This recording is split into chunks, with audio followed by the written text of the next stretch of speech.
तो नमस्कार दोस्तों, मैं अंकुर तिवारी लेकर आ गया हूं आपके लिए क्रॉनिकल मैगज़ीन की सीरीज में।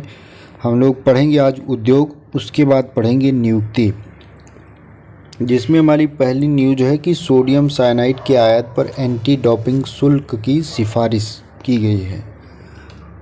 व्यापार उपचार महानिदेशालय ने चीन, यूरोपीय संघ, जापान, कोरिया से आयातित सोडियम साइनाइड पर 5 वर्षों के लिए एंटी डोपिंग शुल्क लगाने की सिफारिश की है। दोस्तों, सोडियम साइनाइड का उपयोग कहाँ होता है? सोने और चांदी के अयस्कों से उनके निष्कर्षण में तथा इलेक्ट्रोप्लेटिंग और धातुओं के ताप उपचार में इसका उपयोग किया जाता है। साथ ही इसका उपयोग कीटनाशकों, रंगों, रंगद्रव्यों एवं थोक दवाओं के निर्माण में भी किया जाता है। अगली न्यूज है, वित्त वर्ष 2024 में खनन क्षेत्र में रिकॉर्ड उत्पादन किया गया है। आइए इसको विस्तार से देखते हैं। खान मंत्रालय ने हाल ही में नवीनतम अपडेट में बताया कि फरवरी 2024 महीने में खनिज उत्पादन का सूचकांक 139.6 था, जो फरवरी 2023 की तुलना में 8% अधिक है। फरवरी 2024 के दौरान सकारात्मक वृद्धि दर्शाने वाले कुछ गैर ईंधन खनिज हैं, जैसे बॉक्साइट, क्रोमाइट, तांबा, सोना, जस्ता, मैग्नीज, अयस्क, फास्फोराइट, हीरा, ग्रेफाइट, चूना पत्थर, मैग्नेसाइट। दोस्तों, बात करें तो आगे, भारत विश्व का दूसरा सबसे बड़ा एल्युमिनियम उत्पादक है। इसको याद रखिएगा, भारत विश्व का दूसरा सबसे बड़ा एल्युमिनियम उत्पादक है, तीसरा सबसे बड़ा चूना उत्पादक है और चौथा सबसे बड़ा लौह अयस्क उत्पादक है। दोस्तों, अगली न्यूज है कि गुजरात के मुंद्रा में विश्व का सबसे बड़ा तांबा विनिर्माण क्षेत्र।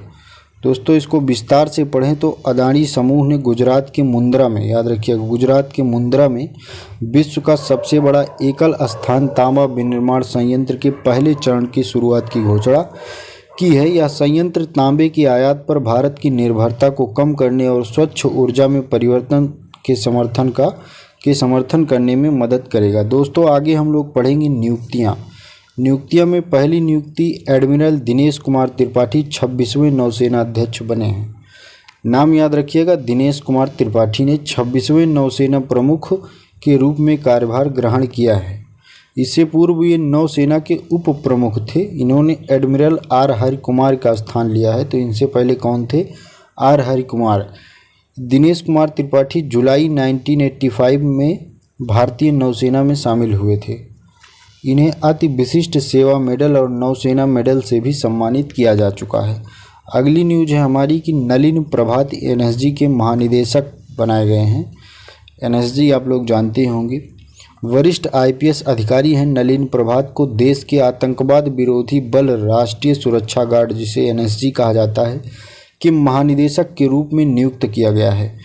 ये आंध्र प्रदेश कैडर के 1992 बैच के आईपीएस अधिकारी हैं। वर्तमान में केंद्रीय रिजर्व पुलिस फोर्स यानी सीआरपीएफ में अतिरिक्त महानिदेशक के पद पर कार्यरत थे। वर्तमान में सशस्त्र सीमा बल के प्रमुख दलजीत सिंह चौधरी जो हैं, ये एनएसजी का अतिरिक्त प्रभार संभाल रहे हैं। मतलब जब तक इनका अपॉइंटमेंट नहीं हो जाता तब तक इसके मतलब जो है वो इसका कार्यभार कौन संभाल रहे हैं? दलजीत सिंह चौधरी अतिरिक्त प्रभार संभाल रहे हैं। एनएसजी को ब्लैक कैट्स के नाम से भी जाना जाता है, ब्लैक कैट्स। इसकी स्थापना 1984 में की गई थी। स्थापना जरूर याद रखिएगा दोस्तों। अगली न्यूज है कि शेफाली शरण बनी है पीआईबी की महानिदेशक। पीआईबी का पूरा नाम है प्रेस इन्फॉर्मेशन ब्यूरो। दोस्तों, इसको आगे पढ़ते हैं। शेफाली बी शरण ने 1 अप्रैल 2024 को पत्र सूचना कार्यालय के प्रधान महानिदेशक का पदभार ग्रहण किया है। शरण भारतीय सूचना सेवा के 1990 बैच के अधिकारी हैं। मनीष देसाई की सेवानिवृत्ति के बाद इन्होंने पद संभाला। मतलब इन्होंने किसकी जगह ली है? मनीष देसाई की। उन्होंने भारत के चुनाव आयोग के प्रवक्ता के रूप में भी काम किया है। शेफाली जो हैं पीआईबी का नेतृत्व करने वाली 5वीं महिला अधिकारी हैं। क्रम पूछा जाएगा, चौथी, 5वीं, तो आपको याद रहना चाहिए 5वीं महिला अधिकारी हैं। अगली नियुक्ति है मनोज पांडा, 16वें वित्त आयोग के पूर्णकालिक सदस्य बनाए गए हैं। केंद्र सरकार ने इंस्टीट्यूट ऑफ इकोनॉमिक ग्रोथ के पूर्व निदेशक थे ये मनोज पांडा को 16वें वित्त आयोग का पूर्णकालिक सदस्य नियुक्त किया है। आप लोग कमेंट में बताइए इसका अध्यक्ष कौन है। तो 16वां वित्त आयोग 1 अप्रैल 2026 से शुरू होने वाले 5 वर्षों की अवधि के लिए 31 अक्टूबर 2025 तक अपनी रिपोर्ट को सौंपेगा। तो ये किसको सौंपेगा? तो राष्ट्रपति को अपनी रिपोर्ट सौंपेगा। नीति आयोग के पूर्व उपाध्यक्ष और कोलंबिया विश्वविद्यालय के प्रोफेसर अरविंद पनघड़िया को 16वें वित्त आयोग का अध्यक्ष नामित किया गया है। आयोग के अन्य सदस्यों में Ajay Narayan Jha, any George Matthew, Niranjan Rajadhyaksha और सौम्य कांति घोष शामिल हैं। दोस्तों, अगली न्यूज है कि महेंद्र सिंह धोनी फ्रांसीसी कार निर्माता सिट्रोएन के ब्रांड एम्बेसडर बनाए गए हैं। भारतीय क्रिकेट के दिग्गज खिलाड़ी महेंद्र सिंह धोनी को भारत में फ्रांसीसी कार निर्माता सिट्रोएन का ब्रांड एम्बेसडर नियुक्त किया गया है। प्रश्न इस तरह पूछा जाएगा कि हाल ही में महेंद्र सिंह धोनी को सिट्रोएन कार कंपनी का ब्रांड एम्बेसडर बनाया गया है या किस देश की कंपनी है? तो आपको याद रखना है ये फ्रांसीसी कार कंपनी है।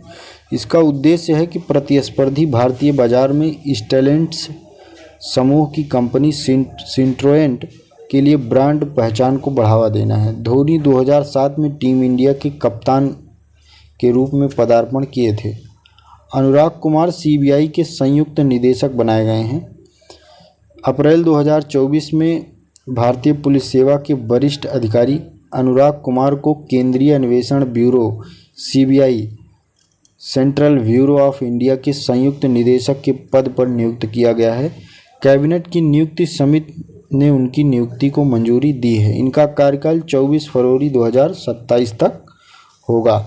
दोस्तों, आगे देखें तो अनुराग कुमार असम मेघालय कैडर के 2004 बैच के आईपीएस अधिकारी हैं। ये वर्तमान में पुलिस अनुसंधान एवं विकास ब्यूरो में कार्यरत थे। दोस्तों, आगे बात करें तो राकेश मोहन विश्व बैंक के आर्थिक सलाहकार पैनल में नियुक्त किए गए हैं। विश्व बैंक समूह ने आरबीआई के पूर्व डिप्टी गवर्नर राकेश मोहन को अपने आर्थिक सलाहकार पैनल में नियुक्त किया है। दोस्तों, यहीं पर हमारा वीडियो समाप्त होता है और अगर आपने अभी तक पूरा वीडियो देखा है तो जाहिर सी बात है आपको इन्फॉर्मेटिव लगा होगा। दोस्तों, अगर आप हमारे चैनल पर नए हैं तो चैनल को सब्सक्राइब ज़रूर कर दीजिएगा और वीडियो को लाइक कर दीजिए और अगर आप पुराने हैं तो अपने दोस्तों के पास वीडियो को शेयर कर दीजिएगा और कुछ सलाह देना हो तो कमेंट बॉक्स आपके लिए खुला हुआ है। दोस्तों, इसी के साथ वीडियो समाप्त होता है। जय हिंद, जय भारत।